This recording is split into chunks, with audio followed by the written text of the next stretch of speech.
The first time Alex saw the CEO of Grandstone Enterprises, he had no idea who he was. It was a Thursday, another long, exhausting shift in a week filled with them. The morning rush had been brutal. Customers were impatient, coworkers were stressed, and Alex had barely managed to steal a 5-minute break. The weight of overdue bills, a near-empty fridge, and the relentless feeling of falling behind clung to him like a shadow. But none of that mattered at work. At least it couldn't show. "Smile for the customers," his manager always said. "No one wants to be served by someone who looks like they hate their life." So Alex smiled, even when he felt like he was drowning. The man at table 7 looked like any other businessman, well-dressed but nothing flashy. His button-down was slightly wrinkled and his hair was graying at the temples. He had a kind face, but there was something else, something observant, like he was paying attention to things most people ignored. Alex approached, pulling out his notepad.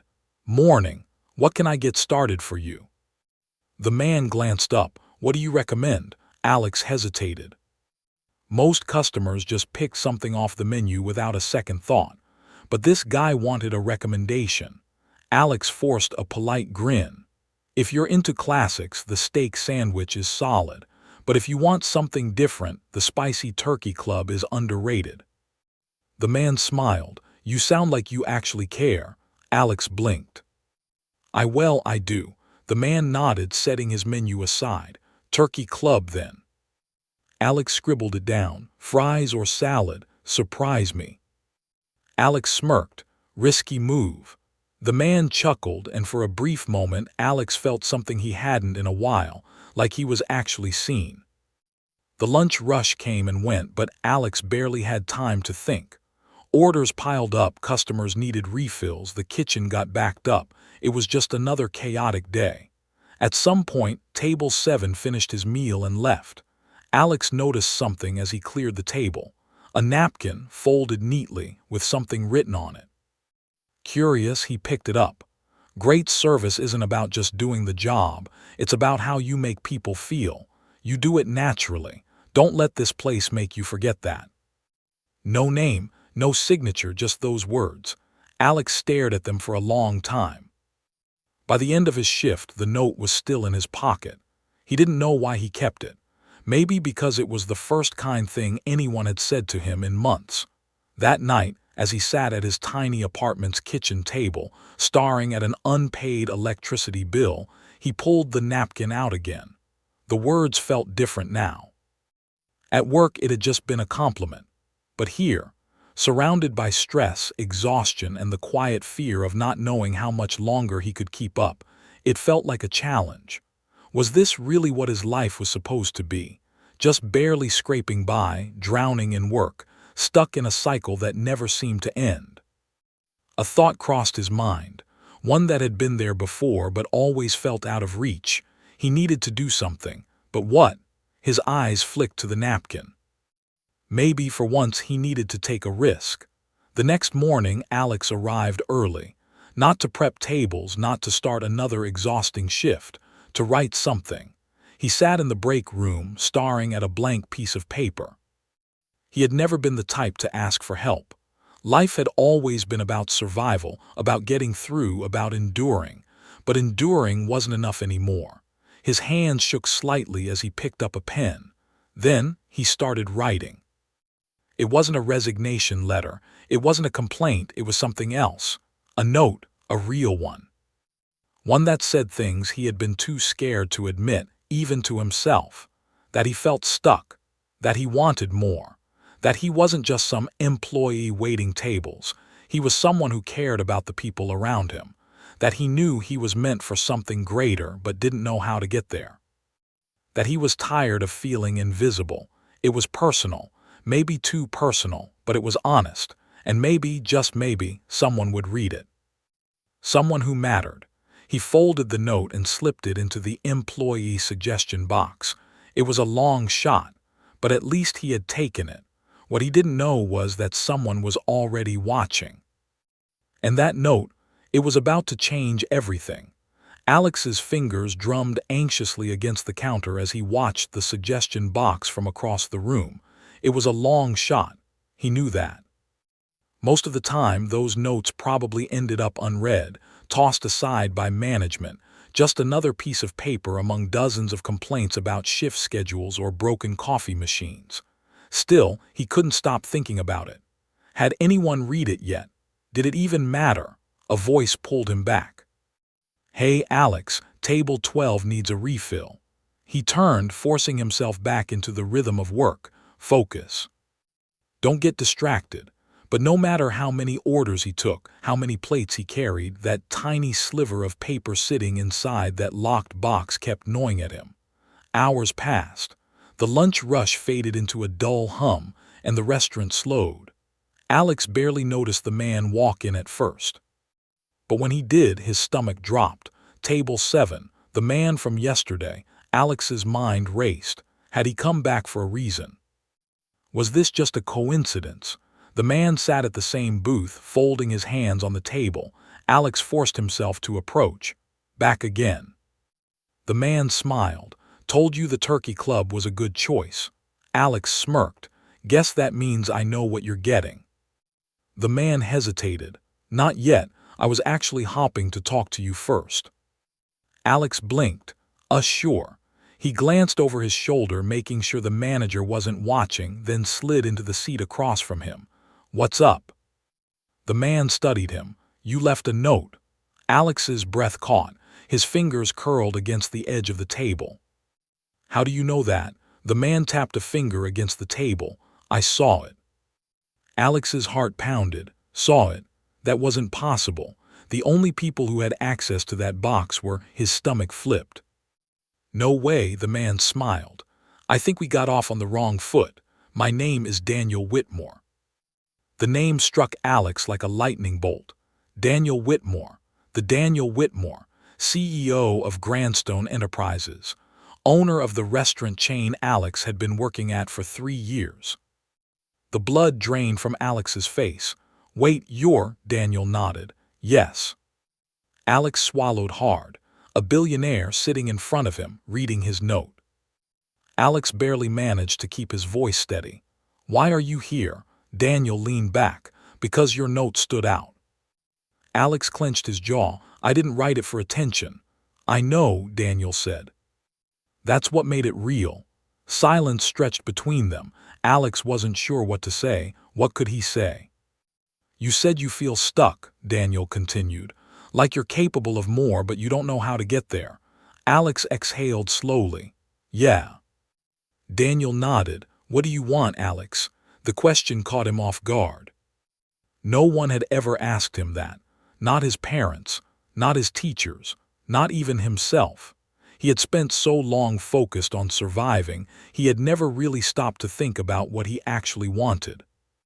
Alex's mind raced. A better job, a career, a life where he didn't have to scrape by paycheck to paycheck, feeling like a cog in someone else's machine. I don't know." The words tasted bitter in his mouth. Daniel didn't look surprised. "That's okay," he said. "You don't need to have the answer right now." Alex frowned. "Then why are you asking?" Daniel smiled. "Because I want to help you find it." They talked for nearly an hour. Daniel asked questions, not just about work but about Alex's life, his struggles, his dreams, what little he had let himself have. And the more they talked, the more something strange happened. Alex believed him. This wasn't some rich guy pretending to care for good PR. Daniel meant it. And that terrified Alex. Because the last time he let himself believe in something, really believe in it, he had been let down. People didn't just help people like him. That wasn't how the world worked. So why was Daniel different?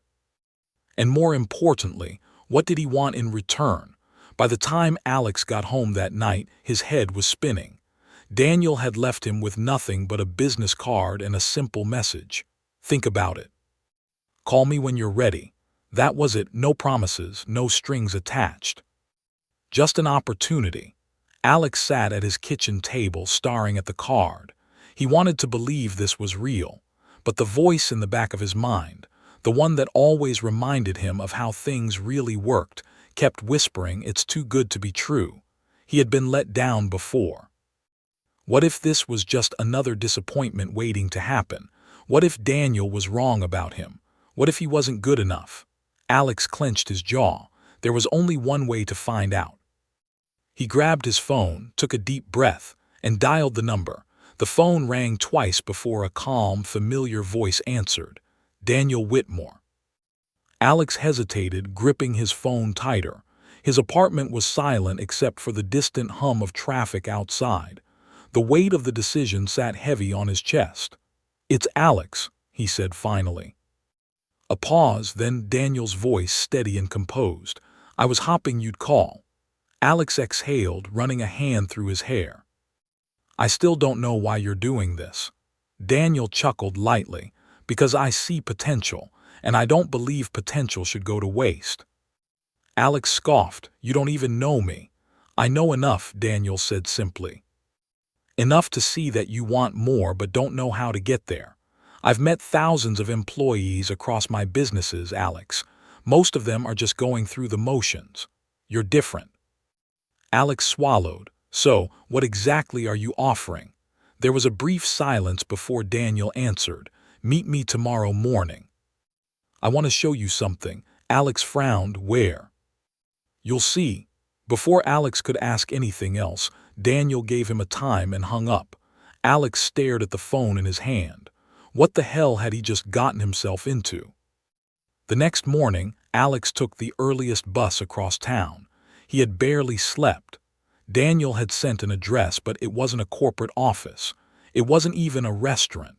It was a towering building in the heart of the city, one of those expensive high-rises he had only ever seen from the outside. Security let him in without question. He stepped into an elevator, and with each passing floor, his stomach twisted tighter. By the time the doors opened, he felt like he was stepping into a different world. The office was sleek and modern, with massive glass windows overlooking the city. A receptionist greeted him and directed him down a hallway. Then he saw him. Daniel stood by the window, hands in his pockets, staring at the skyline. "Quite a view, isn't it?" he said without turning.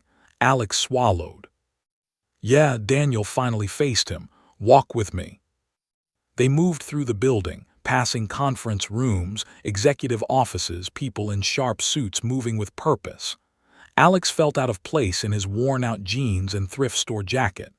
"This," Daniel gestured around them, "is the headquarters of Grandstone Enterprises, the heart of everything I've built." Alex frowned. "Why bring me here?" Daniel stopped in front of a large glass office. Inside, employees were in a meeting, discussing something with serious expressions. "Because I want you to understand something," Daniel said. "People look at men like me and assume we had everything handed to us, that we were born into wealth, given every opportunity. But that's not my story." Alex turned to him, surprised. Daniel continued, "I started at the bottom, just like you, a minimum wage worker barely making ends meet. I know what it's like to feel stuck." Alex shifted uncomfortably. "And then what? You just worked hard and got lucky." Daniel smirked. "Hard work, yes, luck, maybe a little, but more than that, I took risks. I put myself in places I didn't belong. I asked questions I wasn't supposed to ask, and I never accepted that barely getting by was the best I could do." Alex felt something tighten in his chest. Because deep down, he wanted to believe that was possible. Daniel studied him. "That's why I wanted to meet you, Alex, because I see someone who isn't just looking for a paycheck. You care. About people, about the work you do, that's rare." Alex exhaled sharply. "So what, you're offering me a better job?" Daniel shook his head. "I'm offering you an opportunity." He handed Alex an envelope. Alex hesitated before taking it. Inside was a letter, official-looking, with Grandstone's logo stamped at the top. His eyes skimmed the words. Then his heart nearly stopped. "Full scholarship to the Grandstone Leadership Program." Alex's breath caught. This is a chance," Daniel said. "A chance to learn, to grow, to take control of your future." Alex stared at the paper, his hands trembling. He had never gone to college, never had the money, never had the time. The idea of leadership training, that was for people from real business backgrounds, not waiters scraping by on tips. I don't, his voice faltered. Why me? Daniel's expression softened. Because I see myself in you. Alex clenched his jaw. This was insane, unbelievable, but was it real? Could he actually do this? Daniel gave him a knowing look. You don't have to decide now, think about it. But know this, opportunities like this don't come often. And when they do, most people let fear stop them from taking them. Alex swallowed hard. Fear. Yeah, he knew a thing or two about that. Daniel extended a hand. When you're ready, he said, let me know. Alex hesitated, then slowly. He shook Daniel's hand, and for the first time in his life, he wondered if maybe, just maybe, he wasn't meant to stay stuck forever. Alex sat at his small kitchen table, the letter from Grandstone Enterprises spread out in front of him. His eyes traced the words over and over, but the meaning didn't sink in. A full scholarship, a real chance. He should have been ecstatic. This was more than he ever thought possible, but instead his chest was tight with uncertainty. What if he wasn't cut out for this? What if he failed? The doubts crept in like they always did, whispering that he wasn't the kind of person who got opportunities like this. He was just a waiter, a guy who barely scraped by.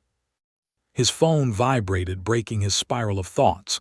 A text from Daniel. No rush, but don't let fear make the decision for you. Alex exhaled sharply. Daniel barely knew him, yet somehow he had already figured him out. He leaned back, staring at the ceiling. The weight of the choice was suffocating. Then his eyes drifted to the fridge, where a single, overdue bill was stuck under a magnet. His reality was right there in front of him. This wasn't just about ambition. This was about survival. And if he stayed on the path he was on now, he already knew exactly where it led. The next morning, Alex stood outside Grandstone Enterprises again. His heart pounded as he stepped inside, walking past the sharp-dressed professionals who looked like they belonged here. He felt like an imposter, but he forced himself to keep moving. He found Daniel in a large, modern office, casually sipping coffee as if this meeting wasn't about to change Alex's life. You decided fast, Daniel said, setting down his mug. Alex hesitated before nodding. I'm in. Daniel studied him for a moment, then smiled. Good. He slid a folder across the desk. Your first step is orientation. It won't be easy. Alex picked up the folder, flipping through the details. That's fine, he said, forcing confidence into his voice. I can handle it. Daniel chuckled. We'll see. A week later, Alex found himself in a sleek conference room with a dozen other people, all of them looking far more put together than he did. He could tell instantly that they came from different backgrounds. Some looked like fresh college graduates. Others had the polished confidence of young professionals. And then there was Alex, dressed in a button-down that barely passed as business casual, shifting uncomfortably in his chair, wondering if everyone could tell he was a fraud. An instructor walked in, a woman in her late 40s with sharp eyes and an air of authority. Welcome to the Grandstone Leadership Program, she said. If you're sitting here, it means someone saw something in you. Potential, ambition, a reason to invest in your future. Alex swallowed hard. That word again, potential. He wanted to believe it, but he still wasn't sure if it was real. The instructor continued. Over the next 6 months, you'll be pushed beyond what you think you're capable of. We're not just looking for intelligence. We're looking for resilience, adaptability, the ability to lead when things get difficult. Alex sat up a little straighter. He knew difficult.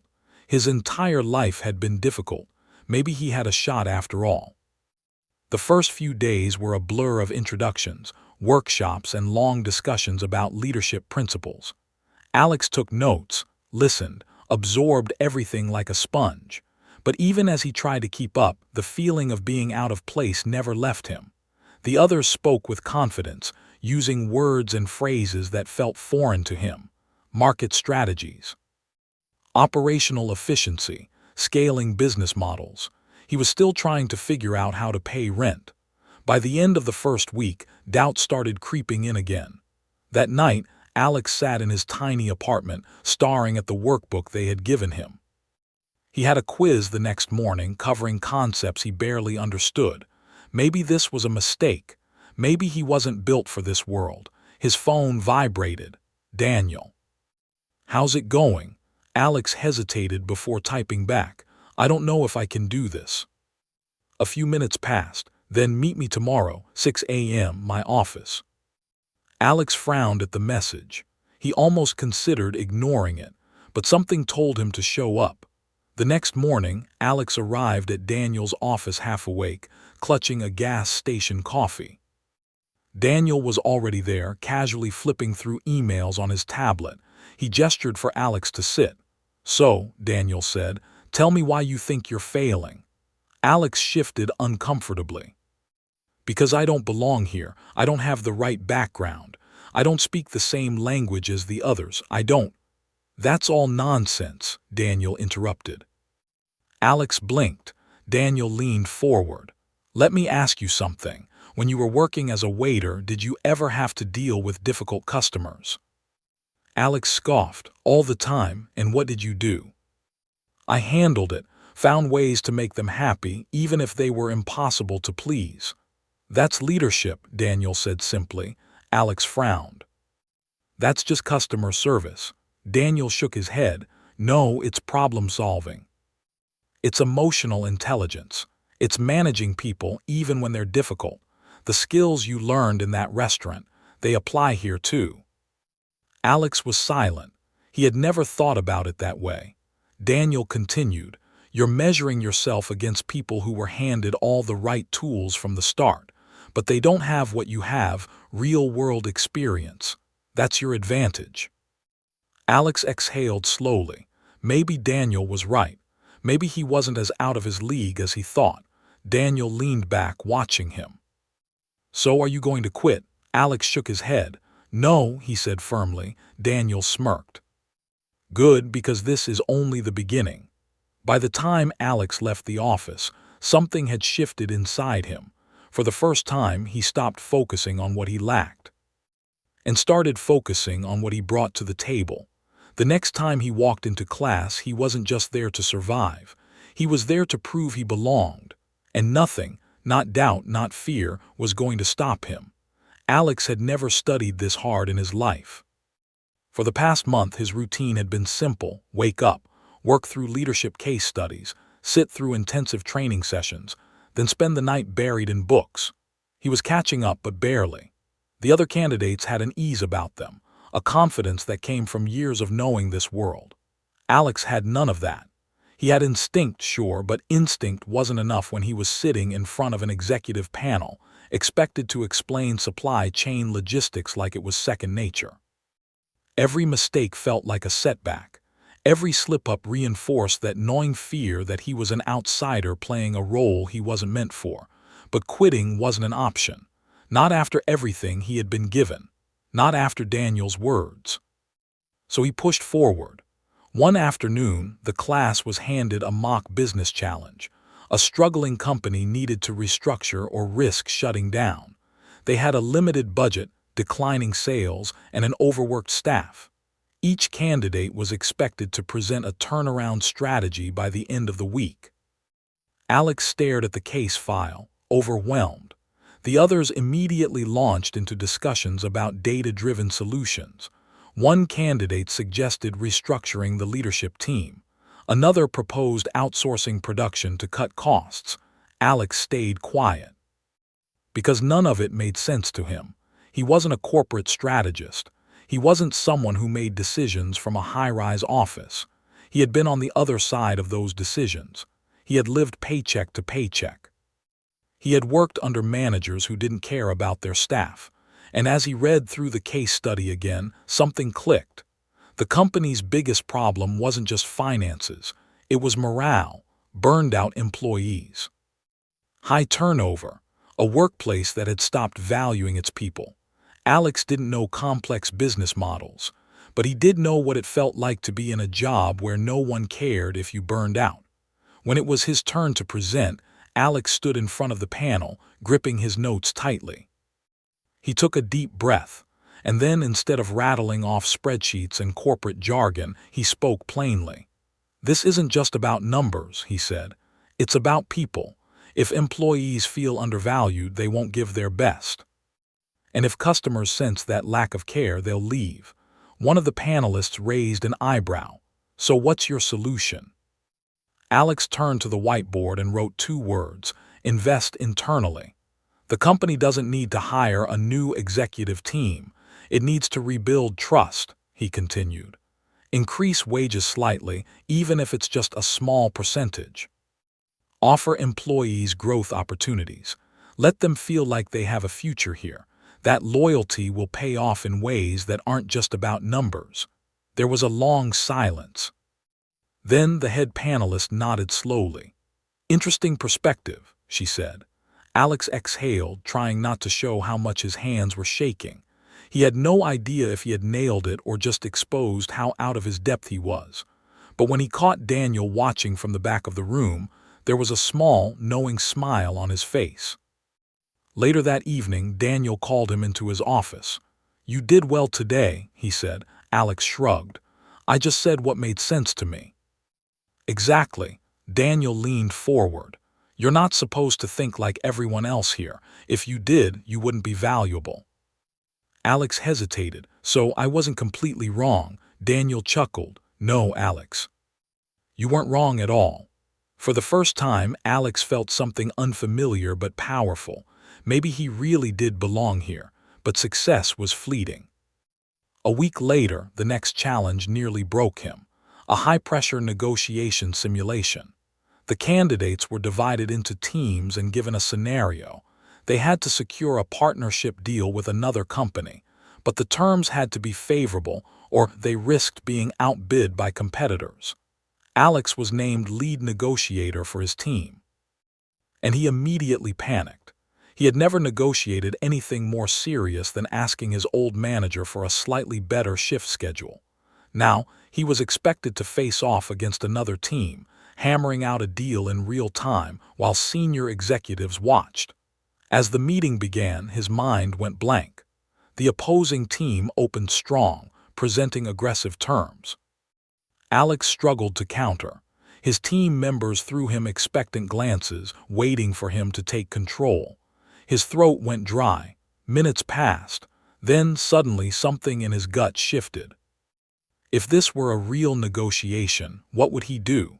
He thought about all the times he had dealt with difficult customers. People didn't just want the best deal. They wanted to feel like they were winning. So instead of countering directly, Alex leaned back in his chair and folded his arms. "You're asking for a 15% discount," he said. "That's too high." But he paused, as if considering. "If you're willing to commit to a long-term contract, we might be able to meet you somewhere in the middle." The opposing team hesitated. Alex could see it, the moment they started reconsidering their approach. Instead of fighting, he had given them a way to think they were getting something valuable. An hour later, the simulation ended. Alex's team had secured one of the best deals. And this time, when his team congratulated him, he actually felt like he had earned it. That night, as he walked home, his phone buzzed.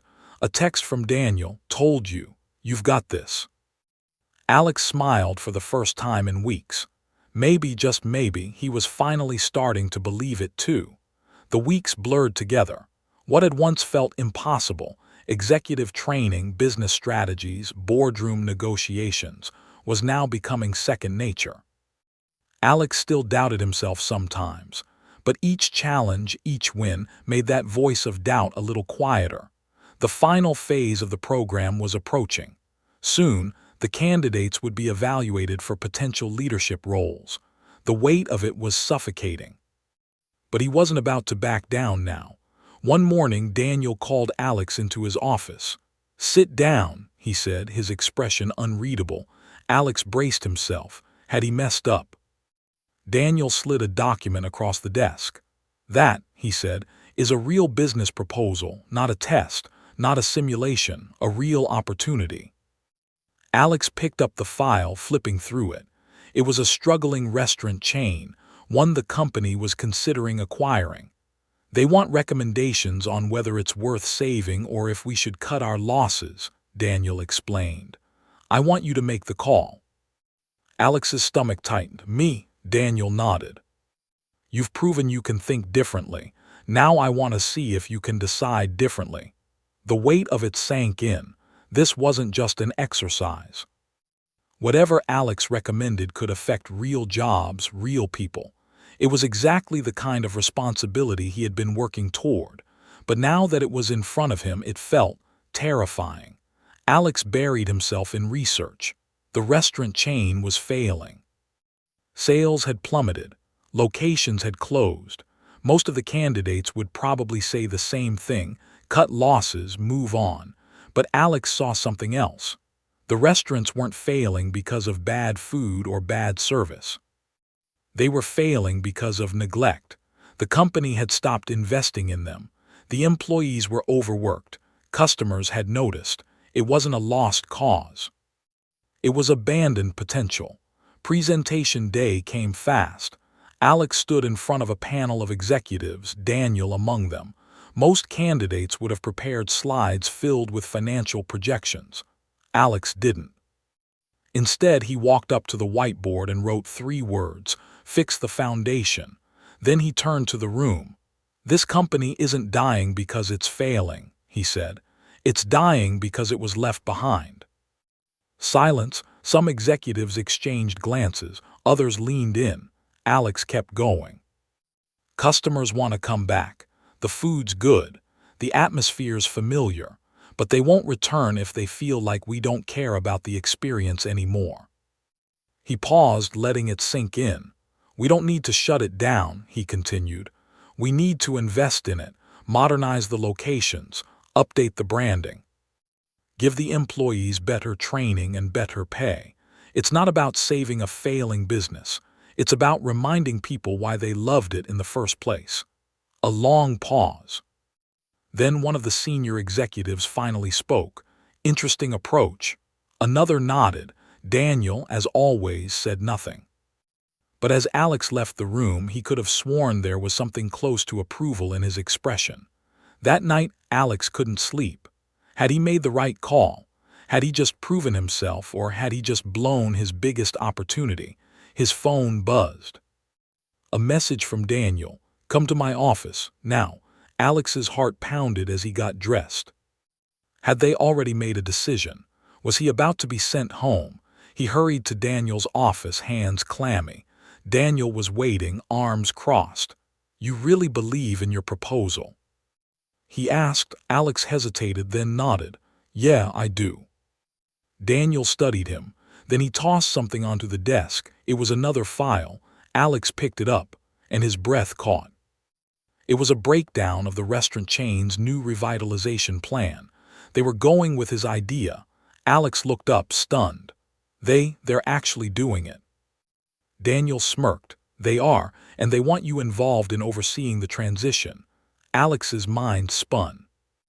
This wasn't just a test anymore. This was real. And for the first time, it hit him. He wasn't just some struggling employee trying to prove himself. He was becoming something more. Alex sat at his new desk, his own office, his own space. It still felt surreal.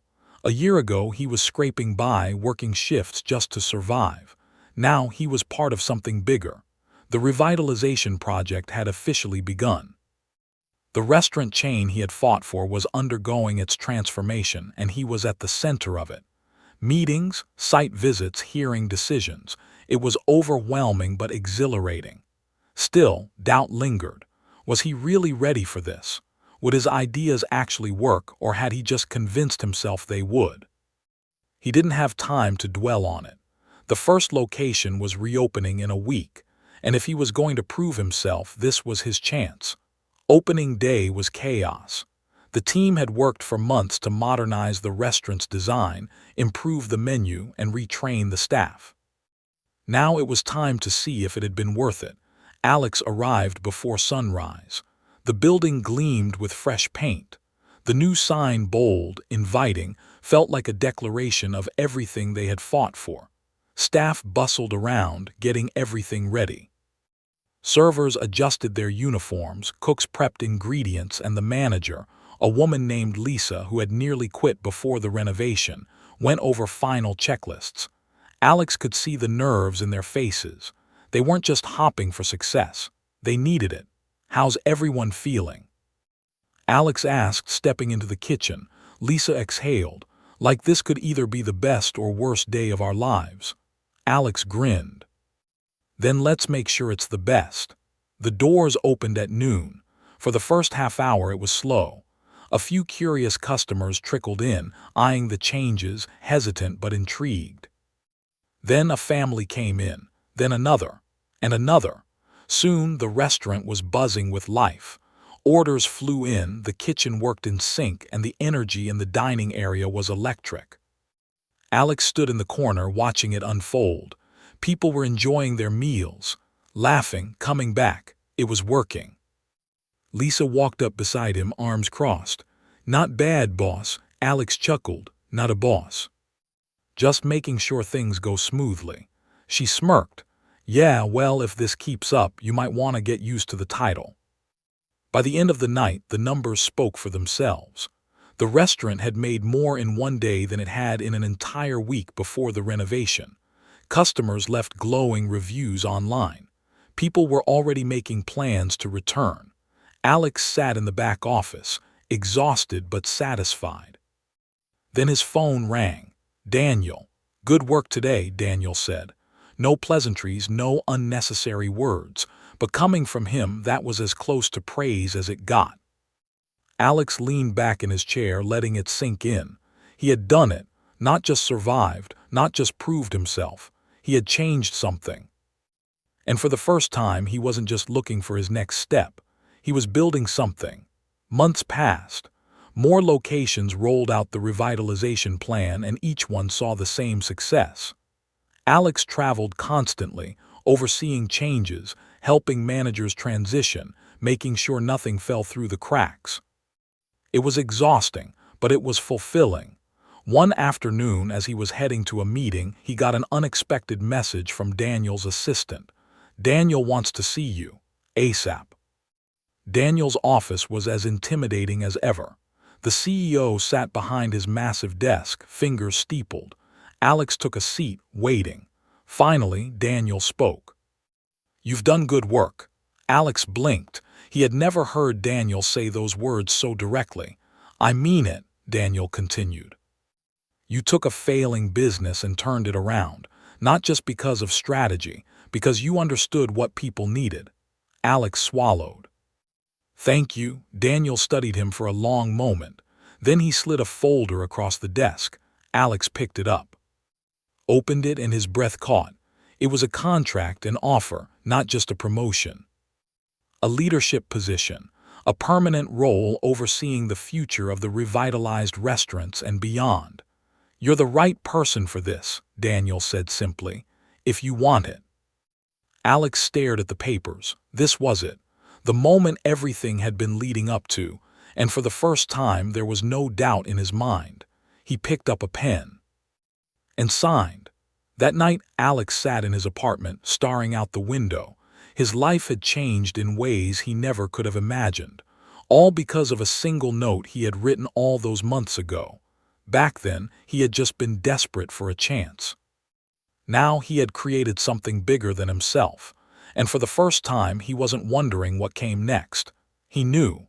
He was exactly where he was meant to be.